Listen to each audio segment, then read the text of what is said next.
본 방송에서 제공하는 투자 정보는 투자 판단에 대한 조언입니다.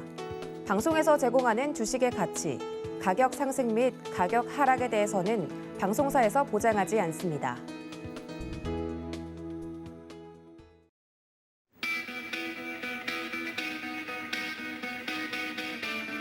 안녕하세요. 고수익 작전타임 진행의 이수연입니다. 어제 우리 시장, 양시장 모두 상승 마감에 성공했습니다.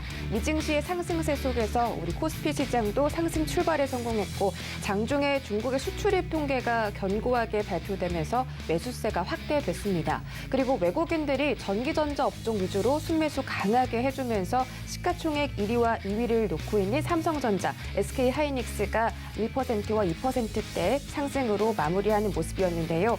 전일 뉴욕 증시 3대 지수도 일제히 상승 마감에 성공했습니다. 다우지수가 1%대, S&P 500지수가 2%대, 나스닥 지수는 무려 3%대 급등으로 마감을 지었는데 장 내내 계속해서 힘을 받는 모습이 나타났습니다. 앤서니 파우치 소장이 오미크론이 델타 변이보다 확실하게 심각하지 않다라고 밝히면서 위험자산 선호 심리가 높아진 겁니다. 오늘자 우리 시장도 다시 한번 코스피가 3천선을 돌파해 줄 수 있을 것으로 기대되는 모습인데요. 자세한 전략들 1시간 동안 고수익 작전 타임에서 챙겨가시기 바라겠습니다. 오늘의 투자 작전 화면으로 만나보시죠. 네, 첫 번째 시간에 김민수의 작전 키워드로 시작하겠습니다. 이 반도체와 제약주가 어제는 동반 상승하는 모습이 나타났습니다. 반도체가 시장을 상승에 견인했고요. 또 제약주는 일부 호재성 이슈로 인해서 상승하는 모습이었습니다. 자세한 전략 들어보도록 하겠습니다. 두 번째 허반석의 작전 리포트 시간에서는 SFA에 대해서 다뤄보겠습니다. 네, 이번 주 디스플레이 업종에 대해서 알아보고 있는데 반도체 관련주로 유명한 SFA가 디스플레이 섹터에서는 어떤 모멘텀이 있을지 함께 체크해보도록 하겠습니다. 이주현의 고수익 작전 시간에서는 해상풍력에 대한 관련주들 재평가가 내려지고 있다고 합니다. 이제 전 세계적으로 친환경 사업을 주도하면서 앞으로 해상풍력 관련주도 집중을 받을 것으로 보이는데요. 관련 전략 들어보도록 하겠습니다.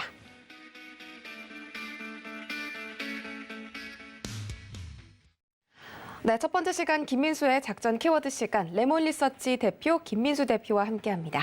어서 오세요. 네, 안녕하십니까. 네, 반갑습니다. 첫 번째 키워드 확인하시죠.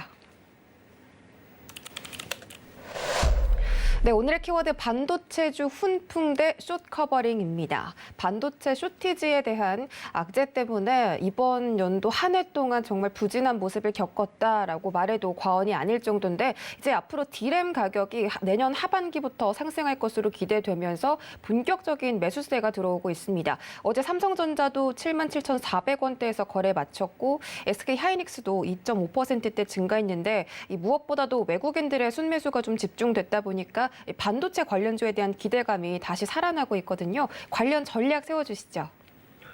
네, 일단 삼성전자 기준으로 보게 되면 이번 12월 달 들어서면서부터 계속 순매수가 강화됩니다.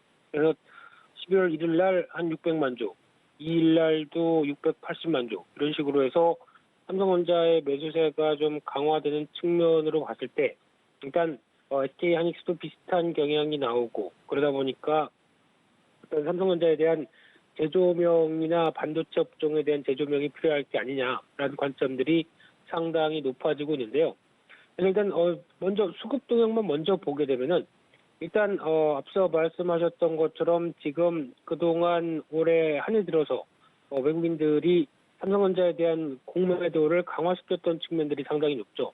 주식도 팔고 공매도까지 계속 강화시키고 그러다 보니까 지금 연말쯤 돼서 해야 될 일이 북클로징이죠. 그러니까 즉 공매도를 청산을 하는 움직임이 나오면서 이어갈 수밖에 없는 변화로 봤을 때 그와 함께 나온다고 하게 되면 이게 진정한 매수세인지 아니면 숏커버링인지에 대한 분위기를 판단하는 게 중요할 텐데 그게 아마 거의 한 12월 한 20일쯤 이후에 어떤 결론이 나지 않을까 생각되고 있고요.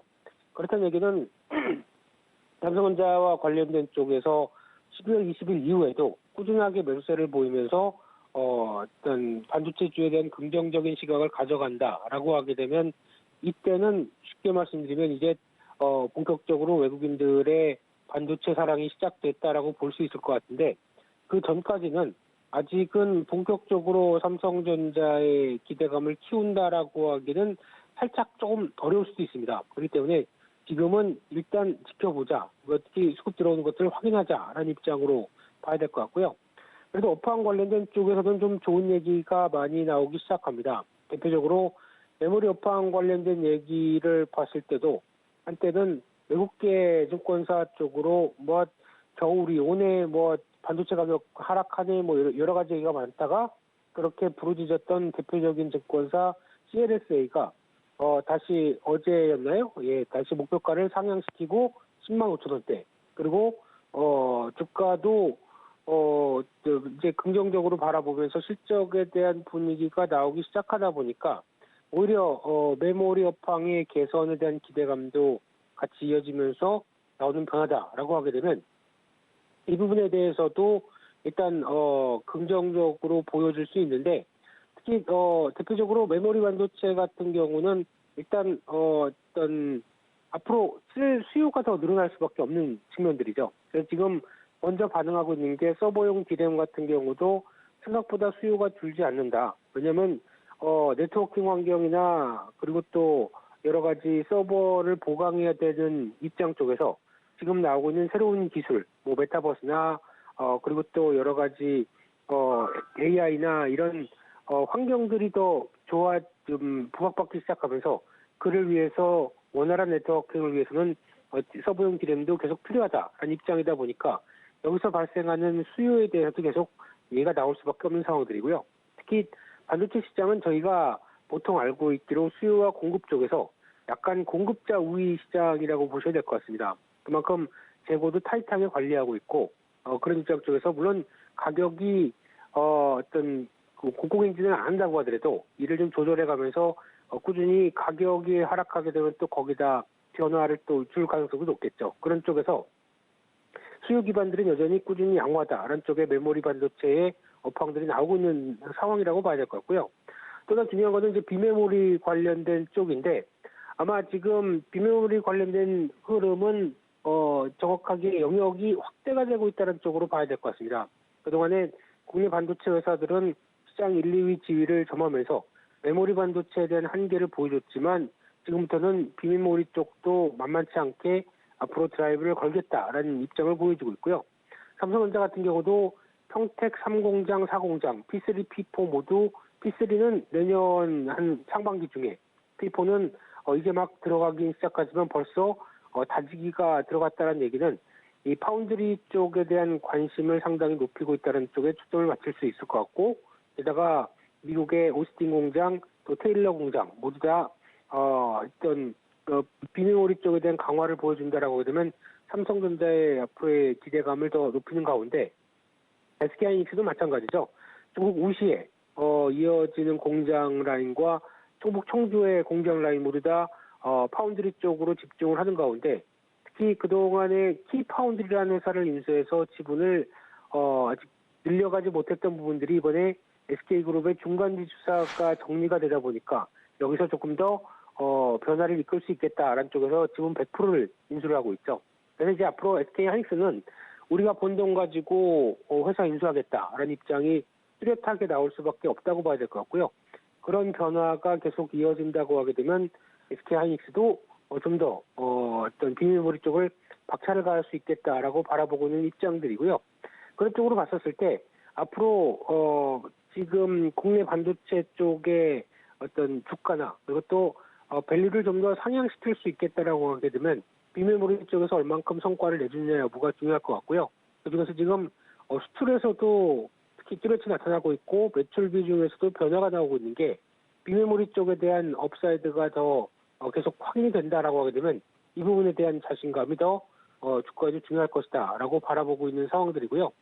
그쪽에서 최근에 그렇게 되다 보니까 소부장 관련된 종목들이 조금 더 변화가 많이 나오고 있는 상황들입니다.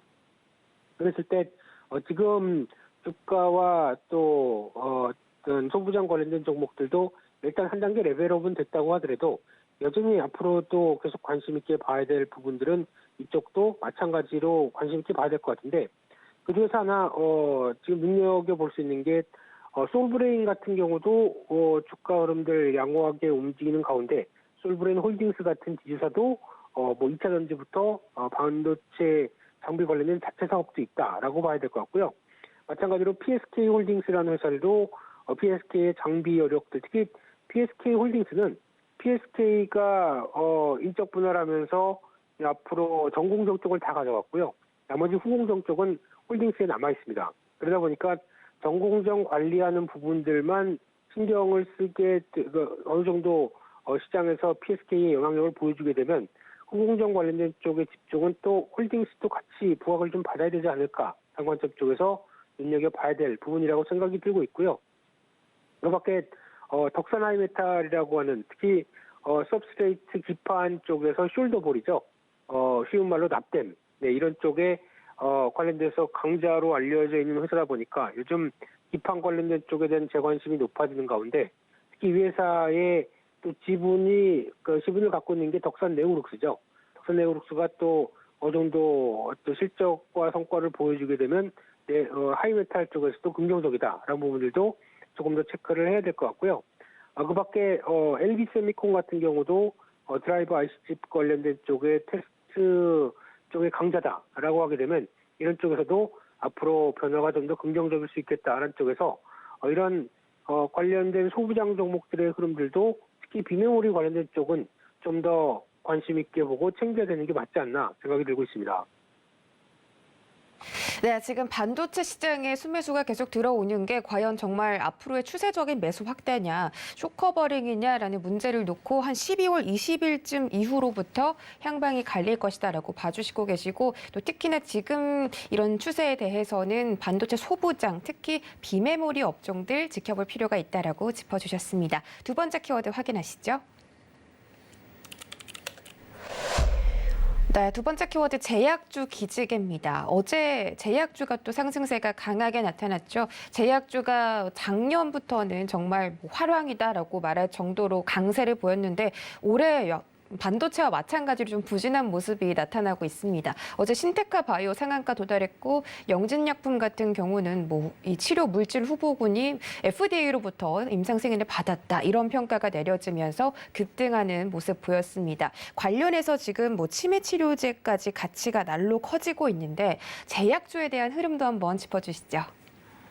네, 지금 그 흐름으로 보게 되면은 제약 바이오주가 한참 시장에서 거의 그렇게 신경을 못 쓰고 있고 또 힘이 좀 빠졌던 상황들인데 어제 이쪽 섹터도 그래도 시장이 이제 3천선 쪽을 시도를 하는데 너무 많이 빠진 거 아니냐 라는 것 쪽에서 약간 이제 제약주와 관련된 종목들이 조금 더 힘을 냈던 하루가 아니었나 생각이 들고 있고요.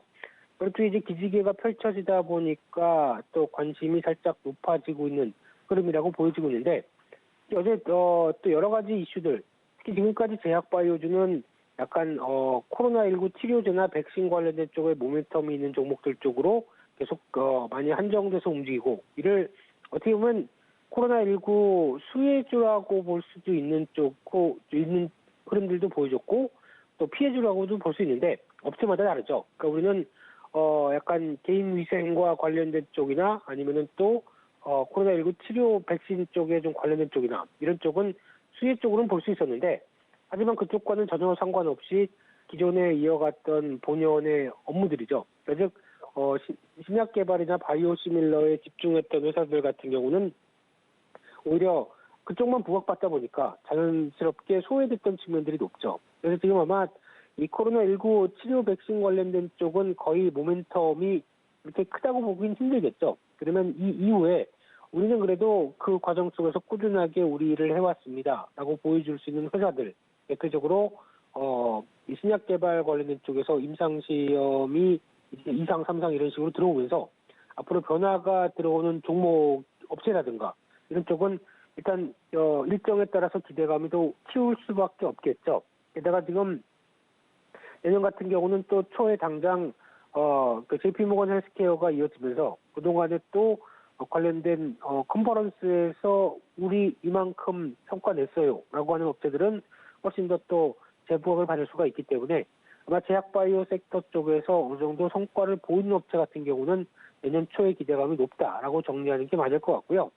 하지만 저희가 보통 알고 있던 제약바이오의 두 쌍두마차, 삼바와 셀트리온 계열 쪽에서 삼바는 여전히 계속 지금 송도에 공장 늘려가기 시작하면서 충분히 기대감은 맞는 상황들인데, 셀트리온은 약간 좀 미묘한 분위기가 나오기 시작하죠. 아직까지 실적 자체가 작년 대비해서 좀 감익되고 있는 상황 쪽에서 아직 지주회사가로 전환되는 분위기가 매끄럽지 못하고 있는 가운데, 또 회계상 여러 가지 논란과 이슈가 많다 보니까 정부가 직접 챙겨보겠다, 뭐 이런 쪽까지 나오는 흐름들 쪽에서 셀트리온의 탄력들이 예전만큼 살아나지 못하고 좀 부진하게 이어간다는 점을 일단은 좀 염두를 해야 될 것 같고요.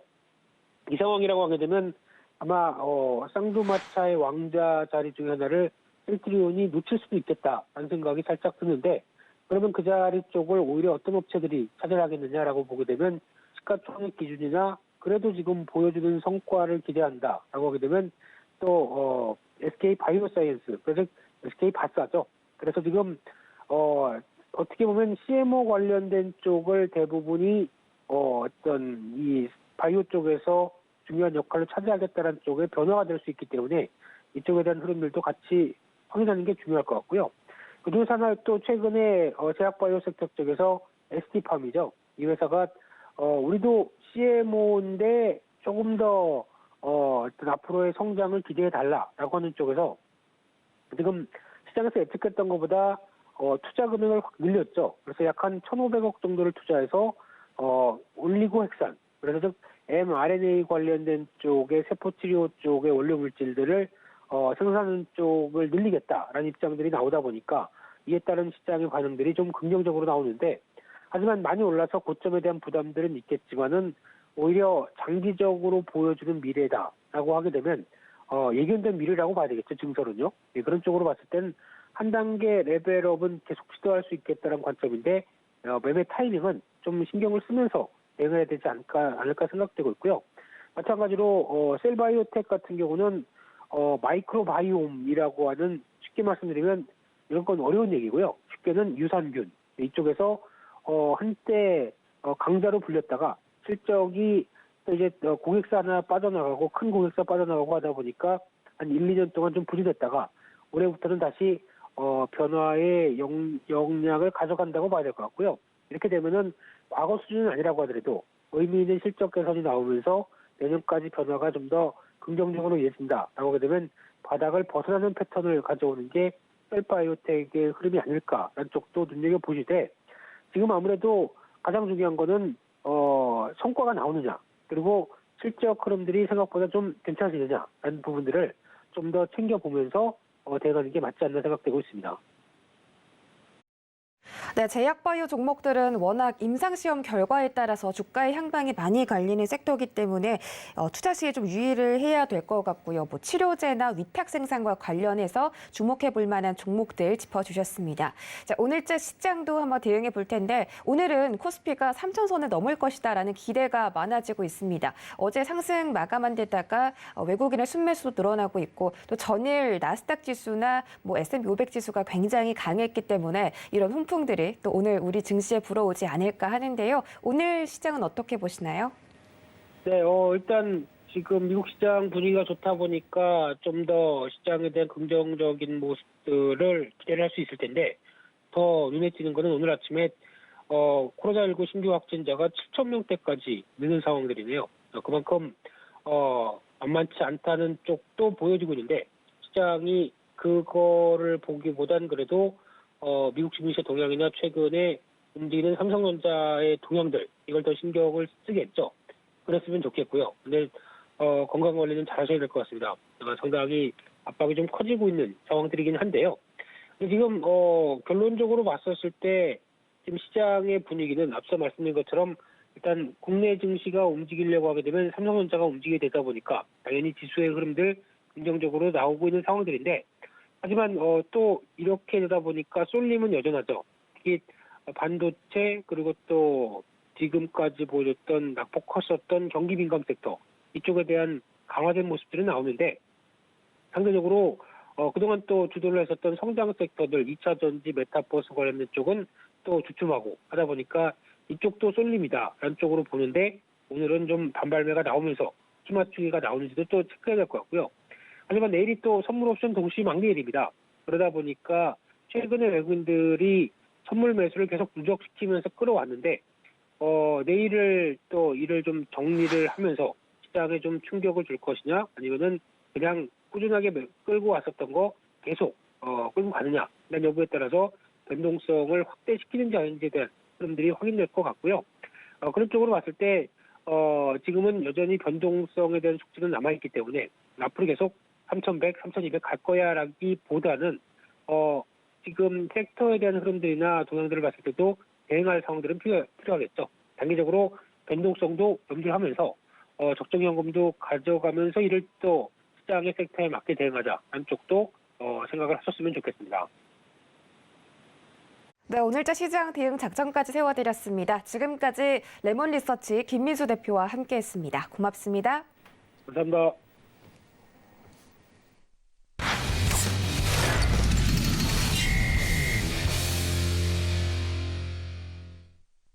네, 이어지는 시간 허반석의 작전 리포트 시간입니다. 서경의 산업부장 허반석 전문위원과 함께합니다. 어서 오세요. 네, 안녕하세요. 네, 반갑습니다. 자, 이번 주 디스플레이 업종에 대해서 알아보고 있죠. 어제는 디스플레이 대표 주자 LG 디스플레이 알아봤습니다. 오늘 종목 어떤 것일지 화면으로 바로 만나보시죠. 네, 오늘의 종목은 SFA입니다. SFA 반도체도 있고 SFA도 있는데 이 디스플레이와 비디스플레이 성과라고 나와 있네요. 과연 어떤 의미인지 좀 궁금한데요. 먼저 SFA에 대한 기업 설명부터 부탁드리겠습니다. 네, SFA에 대해서 디스플레이 기업이 아닌 반도체 기업으로 많이 아시는 분들도 계실 겁니다. 그래서 디스플레이와 비디스플레이의 성과, 디스플레이와 비디스플레이의 성과라는 제목으로 오늘 SFA에 대해서 살펴볼 텐데요.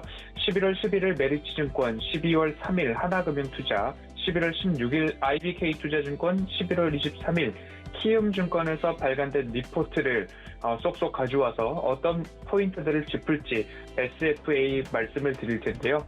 SFA는 98년 12월 삼성항공의 자동화 사업부가 분사하면서 설립된 기업입니다.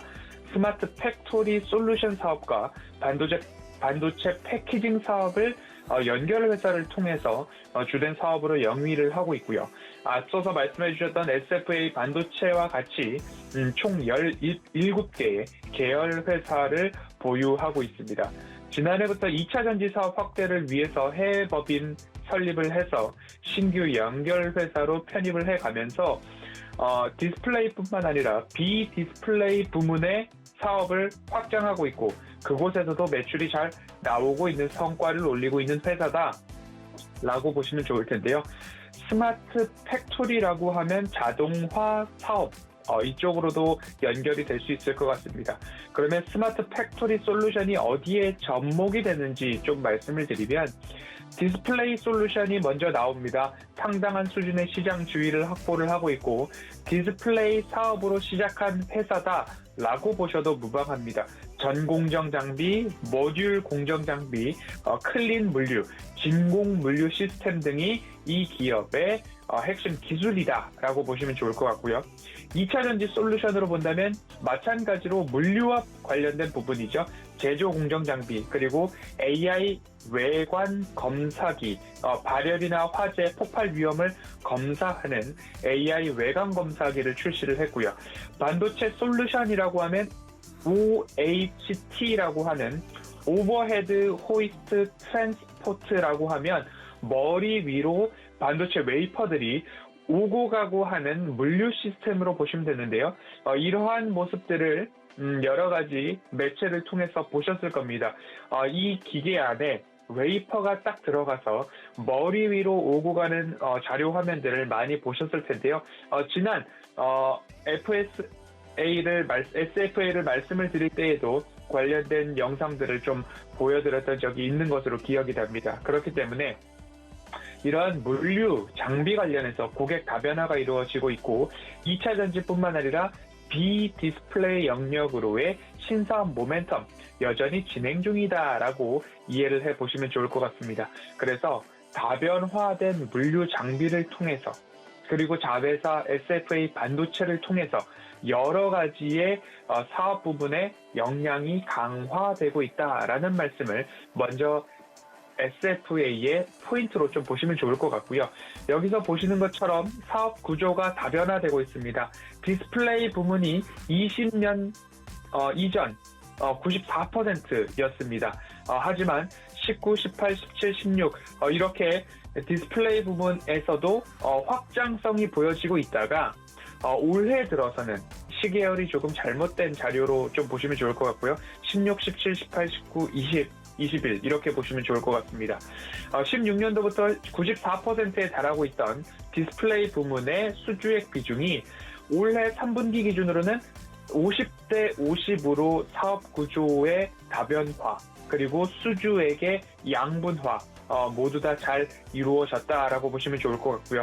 수주 금액으로 좀 말씀을 드려본다면 비디스플레이 사업 수주액이 16년도 874억에서 20년도 2,867억 원까지 성장을 했습니다. 그러면 연평균 비디스플레이 부문의 성장성이 34% 정도 성장성을 보였다. 그래서 3분기 기준, 올해 3분기 기준 누적 수주액이 2,830억 원에 달한다라는 모습까지도 집계가 되고 있는 모습입니다. 그렇기 때문에 디스플레이로 시작을 했지만 미래 먹거리, 미래 성장 동력으로 보이는 비디스플레이 부문에 있어서도 수주 그리고 매출 다변화가 안정적으로 이루어져 있다. 그리고 또 한 가지를 말씀을 드린다면 비디스플레이 부문은 2차 전지, 반도체, 일반 물류 비중이 좀 차지를 하고 있는데 20년도 32%에서 21년도 50%를 넘어선 54%까지 확대가 될 수 있다라는 이야기가 나오고 있습니다. 그중에서 앞으로 볼 수 있는 한 가지의 모멘텀은 2차 전지 글로벌 투자 확대가 일어나고 있습니다. LG화학, SK이노베이션, 그리고 삼성 SDI 모두 다 이 미국에 대한 진출, 투자 증가가 이루어지고 있는데요. 이제는 SK온이죠. SK온의 북미 투자 증가에 따른 낙수 효과가 SFA도 있지 않을까라는 기대감들이 있어서 SFA는 이제 디스플레이를 뛰어넘어서 비디스플레이 부문까지도 50대 50 그 이상을 준비하고 있는 회사다라고 말씀드릴 수 있을 것 같습니다. 네, 정말 욕심쟁이 회사네요. 반도체도 섭렵하고 이제 비디스플레이 쪽도 섭렵을 했고 이제 디스플레이까지 노리고 있다고 하니까 정말 SFA의 성장성이 기대되지 않을 수 없는데 지금 1년 동안 차트를 보면 정말 매집을 오래 했다고 볼 수 있겠습니다. 지금 아직도 좀 조정세가 나오고 최근에 이 기술주들의 반등하면서 최근에서야 몇 거래일 정도 상승세가 좀 반짝 나왔는데 이제 오를 때가 된 건지 향후 실적과 모멘텀까지 함께 짚어주시죠. 네, SFA의 이제 실적과 모멘텀을 좀 체크를 해보도록 하겠습니다. 3분기 실적 같은 경우에는 매출액은 3,900억 원, 직전 분기 대비 10% 성장, 전년 동기 대비 2.6% 성장입니다. 영업이익은 500억 원을 기록을 했는데요. 직전 분기 대비 51%의 성장, 전년 동기 대비 57%의 성장을 보이면서 각각 매출액은 컨센서스 3% 상회, 영업이익은 5% 상회의 성과를 좀 보였습니다. 영업이익 측면에서 직전 분기 대비 그리고 전년 동기 대비 50% 이상의 성장을 보일 수 있었던 부분들은 자회사 SFA 반도체 실적 호조에 힘입은 영향이 크다라고 생각을 해보시면 되는데요. SFA 반도체의 영업이익이 190억 원으로 직전 분기 대비 14% 성장한 덕분이다라고 보시면 좋겠고요. 별도 기준으로 보았을 때 이제 지주회사격의 SFA가 아니라 SFA가 영위하고 있는 사업 부문의 별도 기준으로 본다면 올해 연간 수주 규모로는 작년에 이어서 2년 연속 좀 감소할 수도 있다라는 전망치가 나오면서 불안한 모습을 보이고 있지만 자회사를 적어도 17개 이상 보유하고 있는 계열 연결 회사를 17개 이상 보유하고 있는 모습으로 연결 기준으로 봤을 때는 아직까지 실적에 대한 걱정은 하지 않아도 좋을 것 같습니다. 4분기 실적에 대한 전망을 미리 좀 살펴보면요. 매출액은 4,694억 원, 직전 분기 대비 20%, 전년 동기 대비 22%의 성장이 전망되고 있고요.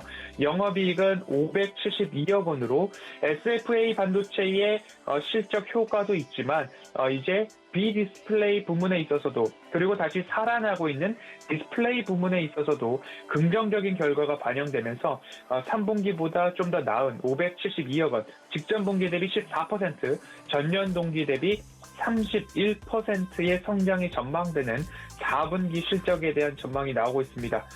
전반적으로 봤을 때 5년째 1조 5천억 원 이상의 매출을 기록하는 회사로 기록될 전망입니다. 그리고 관련된 디스플레이나 비디스플레이 장비 업체 중에 특히 디스플레이 장비 업체 중에 가장 견조한 실적, 퍼포먼스를 발휘하고 있는 회사가 SFA다라고 좀 보시면 좋을 것 같습니다.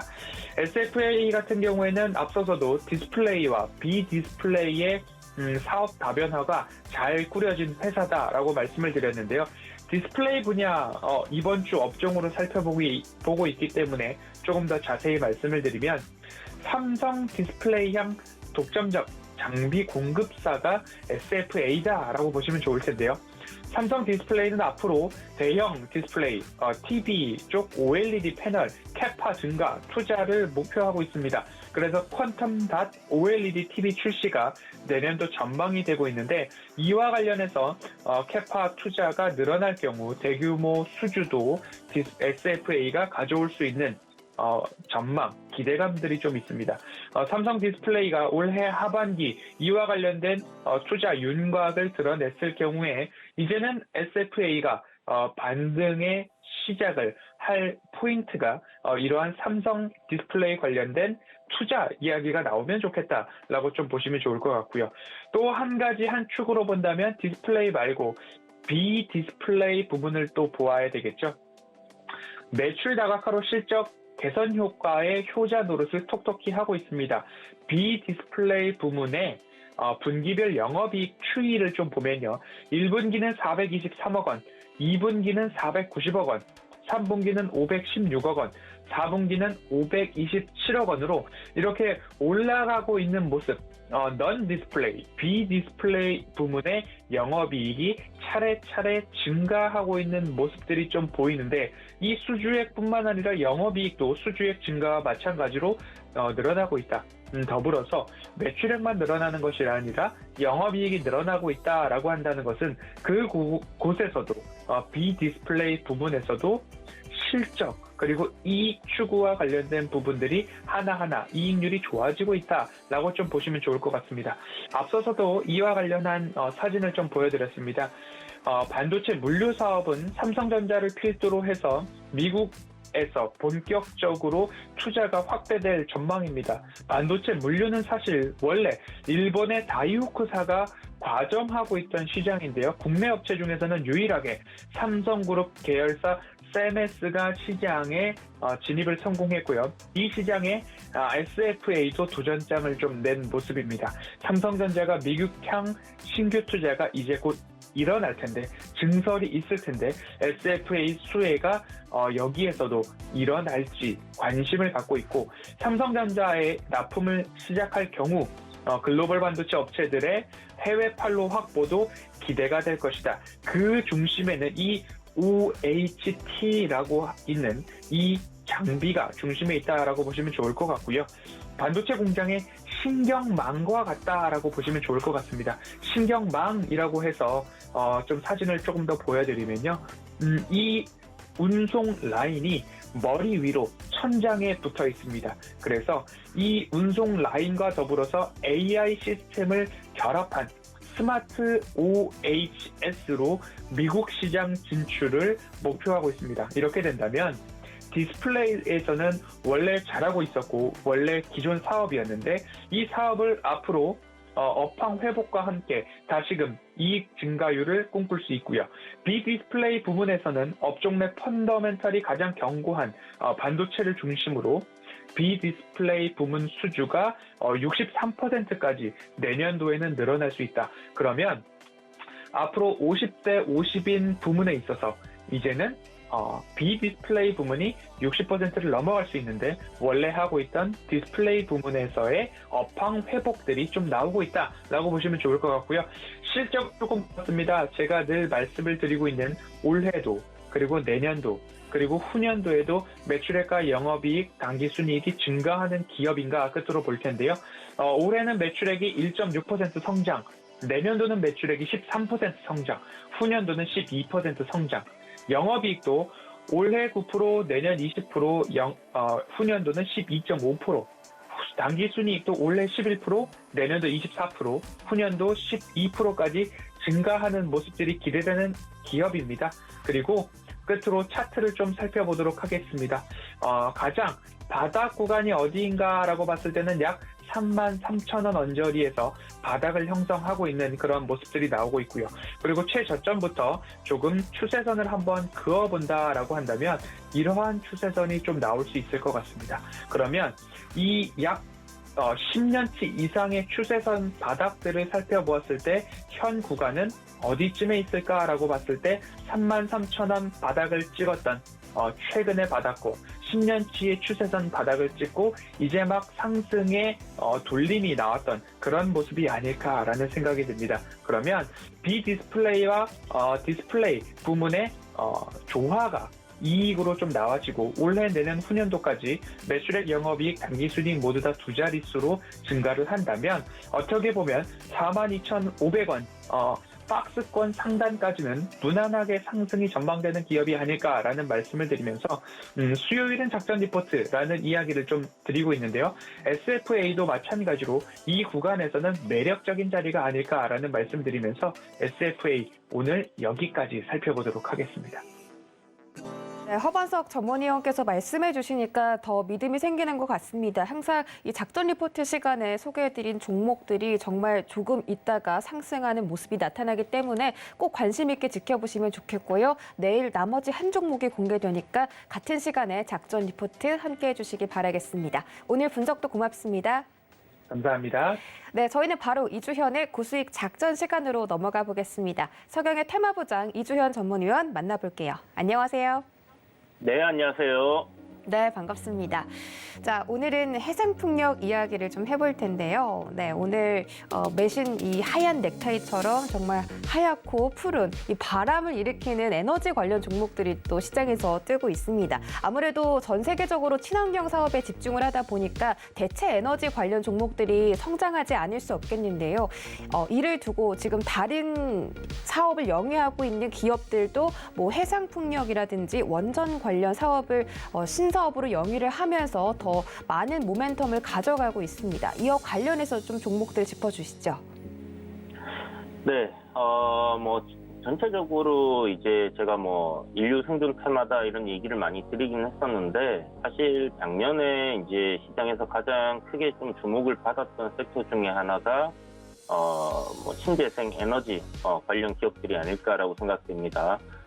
기사를 꾸준히 이렇게 보신 분들 아시겠지만, 중동에 눈이 내린다든지, 하와이에 폭설로 인해서 이제 문제가 생긴다든지, 낮에는, 여름처럼 더웠다가 갑자기 우박이 떨어진다든지 하는 그런 기상이변에 대해서, 많이 보셨을 텐데요. 이제 그 탄소 배출, 그러니까 온실가스 문제는 결국 인류가 직면한 그런 과제라는 부분을 우리가 체험할 수 있는, 실질적으로 겪고 있는 그런 문제로 이렇게 직면하고 있습니다. 그러다 보니까 이제 각국에서 예전부터 진행은 해왔으나 좀 이렇게 계속 미루고 있었던 그런 부분들이 이 온실가스 배출, 탄소를 갖다가 어떻게 이제 줄일 것인가 하는 부분에 있었는데요. 지금 좀 많이 급해졌죠. 이제 1.5도 이상 지구 온도가 올라가게 될 경우에는 이제 자생 능력이 사라지는 부분이 생기기 때문에 결국 인류가 생존하기 위해서는 친환경 에너지, 그러니까 탄소를 더 이상 배출하지 않는 화석 연료를 더 이상 쓰지 말아야 된다라는 그런 부분에 대해서 모두가 이제 같은 시선을 가지고 있다라고 봐야 될 것 같고요. 특히 이제 글로벌 주요국들 이런 신재생 에너지를 좀 확대하는 정책들을 다들 펼치고 있습니다. 미국, 영국, 일본, 중국까지 해서 많은 나라들이 이제 그렇게 하고 있고, 우리나라 역시 그런 기조에 맞춰서 그린 뉴딜이라는 정책 나왔었죠. 바이든 대통령도 그린 뉴딜 이야기를 했었고요. 그로 인해서 이제 작년에 이런 신재생 에너지 관련 섹터들이 굉장히 큰 폭으로 올랐고요. 에너지뿐만이 아니라 전기 자동차 시장이 각광을 받고 있는 것 역시 결국은 이러한 틀 안에서 진행이 되어야 되는, 결국 인류가 생존하기 위해서 탄소 배출을 줄이기 위한 그런 과정이다라고 봐야 될 것 같습니다. 그래서 메가 트렌드라는 이야기가 있는데, 결국 이런 2차 전지라든지 전기차 시장, 그리고 신재생 에너지 이런 부분들이 기후 변화에 대응을 하기 위한 인류의 몸부림이라고 봐야 될 것 같고요.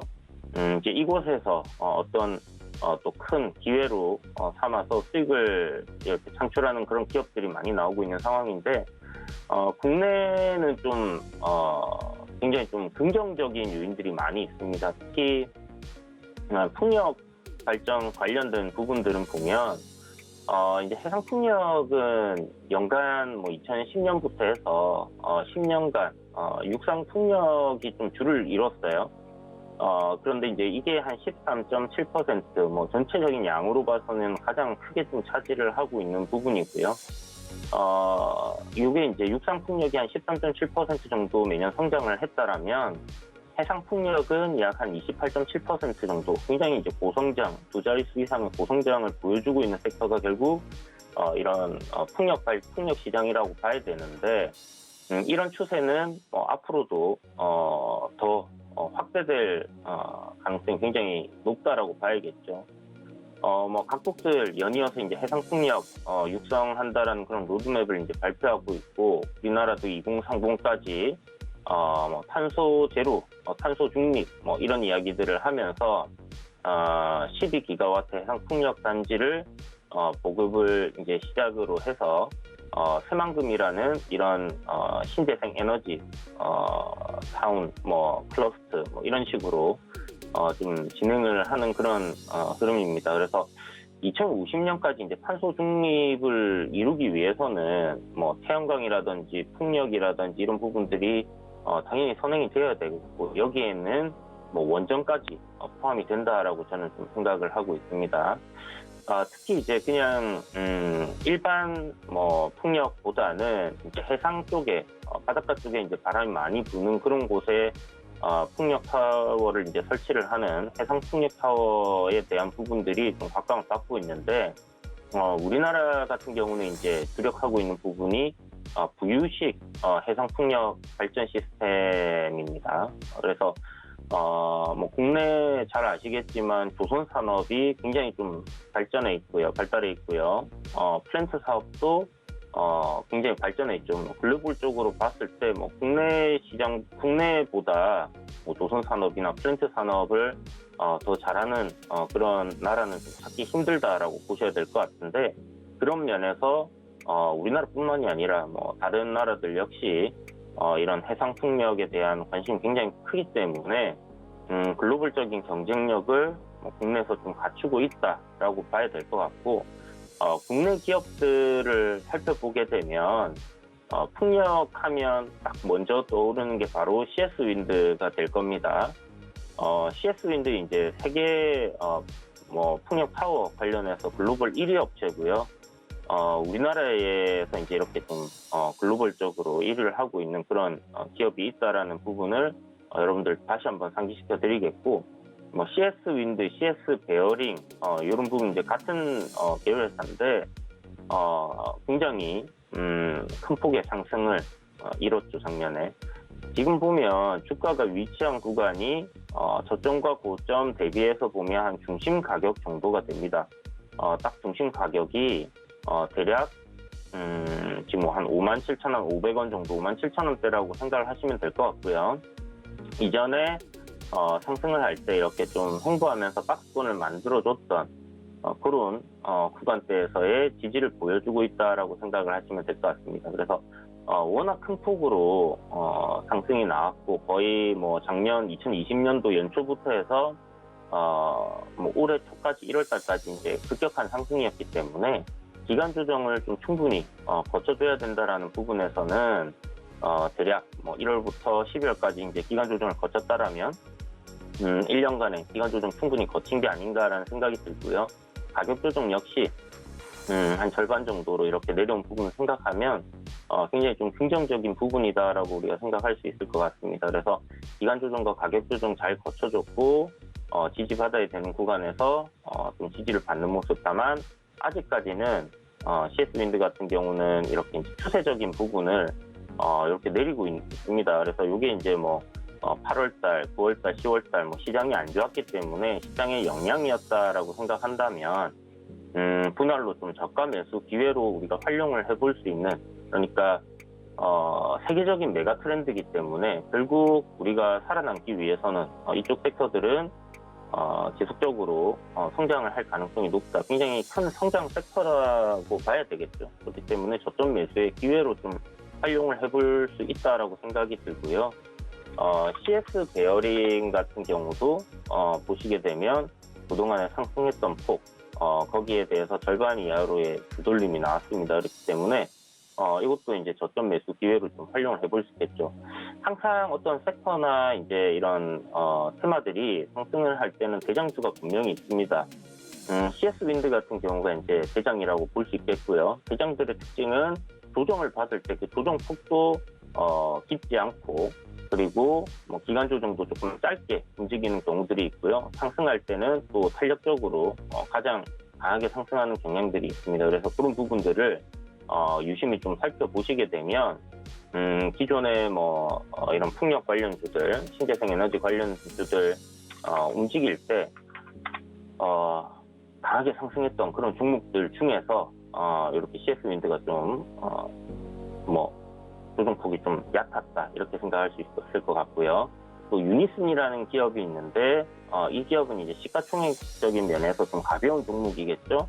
역시나 기간 조정과 가격 조정 좀 충분히 받았다라고 생각되고, 추세적인 측면에서의 이제 상승 전환만 이루어진다라고 하면 충분히 매수 기회로 한번 활용해 볼 수 있겠다라는 생각이 듭니다. 더불어서 이제 기존에 우리가 이제 뭐 알고 있던 그 풍력 관련주들 말고도 뭐 한강 MNT도 이제 지난번 주유소 포트에 한번 편입을 시켜서 수익을 냈던 종목인데요. 이런 종목도 지금 보면 해양 플랜트 관련된 조선 쪽으로 사업을 하고 있고, 풍력 쪽으로도 사업이 급격하게 성장되고 있는 그런 기업들이기 때문에 이런 기업들에 좀 주목을 해보시고요. 여러분들이 이제 잘 알고 계시는 대형주 중에 현대건설이라고 있어요.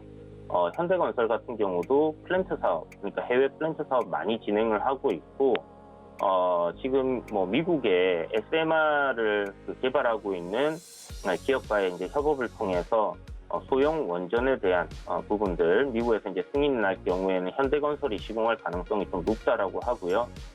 그런 부분에서 현대건설 최근에 이제 주가 굉장히 좀 강하게 반등 흐름이 나와주고 있는데, 글로벌적인 이런 수주라든지 그다음에 해양 플랜트 이런 부분들에 대해서도 신재생 에너지에 대해서도 이제 사업을 진행을 하고 있기 때문에 기존의 뭐 주택 공급이라든지 그리고 소형 원전, 신재생 에너지까지 이렇게 다 아우를 수 있는 기업이 현대건설이다라고 보시면 좋을 것 같습니다. 그래서 실적적인 부분도 굉장히 좋은 흐름을 보여주고 있기 때문에 충분히 저가 매수로 공략을 해볼 수 있는 그런 기업이지 않겠나라고 생각이 드니까 현대건설까지 이렇게 한번 참고해 보시면 좋을 것 같습니다.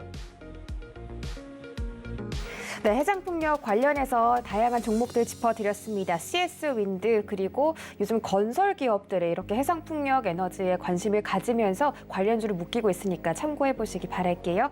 오늘 분석도 고맙습니다. 네, 감사합니다. 네, 고수익 작전 타임에서 준비해드린 전략은 여기까지입니다. 참고로 본 방송에서 제공해드렸던 정보는 투자 판단에 대한 조언일 뿐 해당 주식의 가치나 수익률을 보장하진 않습니다. 또 서울경제TV와 서울경제신문은 당사의 브랜드입니다. 서울경제증권TV와는 무관하며 타사 유사 명칭도 신경 써주시기 바랄게요. 저희는 잠시 뒤 순간포착 매매 시그널로 돌아오겠습니다. 고맙습니다.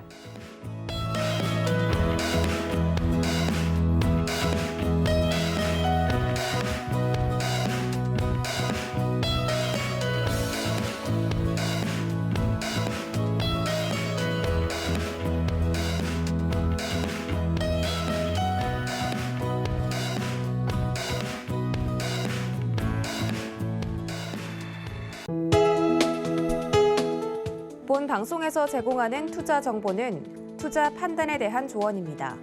방송에서 제공하는 주식의 가치, 가격 상승 및 가격 하락에 대해서는 방송사에서 보장하지 않습니다.